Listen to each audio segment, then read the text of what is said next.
उत्तर प्रदेश की राजनीति जातीय समीकरण के इर्द गिर्द घूमती रही है। यही वजह के सभी राजनीतिक दल जातीय वोटों के जोड़ तोड़ में जुटे रहते हैं। इसी बीच केंद्रीय गृह मंत्री अमित शाह के बाबा साहेब डॉक्टर भीमराव अंबेडकर को लेकर दिए गए बयान के बाद देश भर की राजनीति गर्मा गई है। कांग्रेस, बसपा समेत सभी राजनीतिक दल बीजेपी को दलित विरोधी बताते हुए दलित वोट बैंक को अपने पाले में लाने में जुटे हुए हैं। इसमें समाजवादी पार्टी भी पीछे नहीं है।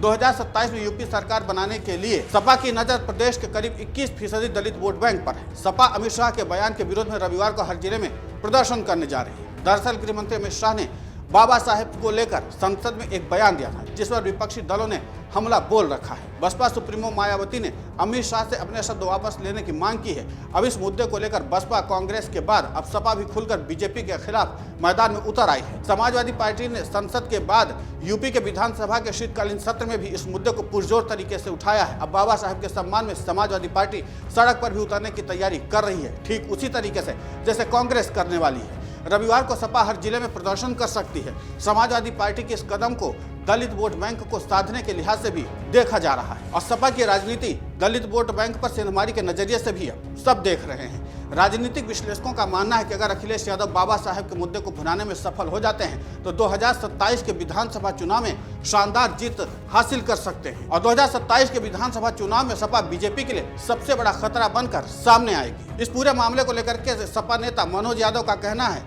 कि सपा बाबा साहब के अपमान पर समाजवादी पार्टी वोट की राजनीति नहीं कर रही। ये बेबुनियाद बात है।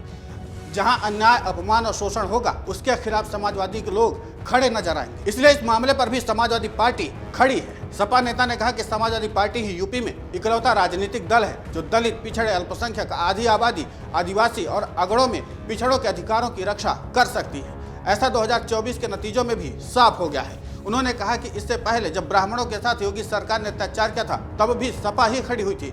समाजवादी पार्टी के नेता और प्रवक्ता ने आगे कहा कि प्रदेश में जहां जिस किसी के साथ अत्याचार हुआ या अत्याचार होगा उसके साथ सपा खड़ी होगी।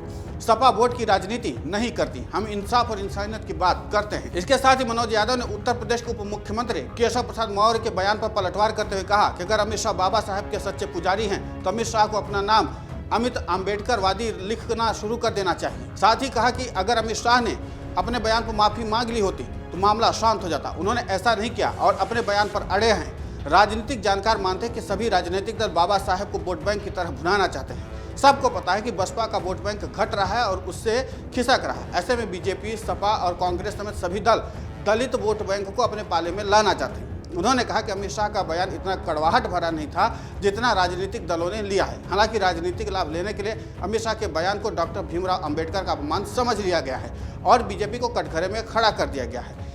राजनीतिक विश्लेषकों ने कहा कि बाबा साहेब के नाम पर दलित वोट बैंक इधर उधर जा सकता है, इसलिए सभी राजनीतिक दल उनके नाम का इस्तेमाल कर दलित वोट बैंक को लुभाने में जुट गए हैं। सभी दल बीजेपी को दलित विरोधी बताना चाहते हैं। राजनीतिक जानकारों ने साफ कहा कि यह सब सिर्फ राजनीतिक लाभ के लिए किया जा रहा है, वरना अम्बेडकर जी ने एक बार खुद इस बात को लेकर के कहा था कि उनको कभी राजनीतिक मुद्दा नहीं बनाया जाना चाहिए। सभी राजनीतिक दल उन्हें राजनीतिक मुद्दा बनाने में जुट गए हैं। इसके साथ वरिष्ठ पत्रकारों ने कहा कि जहां दलित वोट बैंक और मायावती के साथ जुड़े वोट बैंक की बात है तो यह कहना गलत नहीं होगा कि अभी भी बहुजन समाज पार्टी के साथ उनका वोट बैंक जुड़ा हुआ है। अन्य समाज भले ही खिसक गए हों लेकिन जाटव समाज अभी भी मायावती के साथ खड़ा है। उसी जाटव समाज में सेंध लगाने के लिए ये सारी बातें हो रही। उन्होंने कहा कि अगर समाजवादी पार्टी इस मुद्दे को भुनाने में कामयाब हो गई तो सपा बीजेपी के लिए 2027 के विधानसभा चुनाव में सबसे बड़ी चुनौती बन जाएगी। सवाल बड़े हैं। सवाल इसलिए बड़े हैं कि जिस तरीके से समाजवादी पार्टी हो, कांग्रेस हो, बसपा हो, हर एक राजनीतिक दल अब बाबा साहब के अपमान के मुद्दे को पुरजोर तरीके से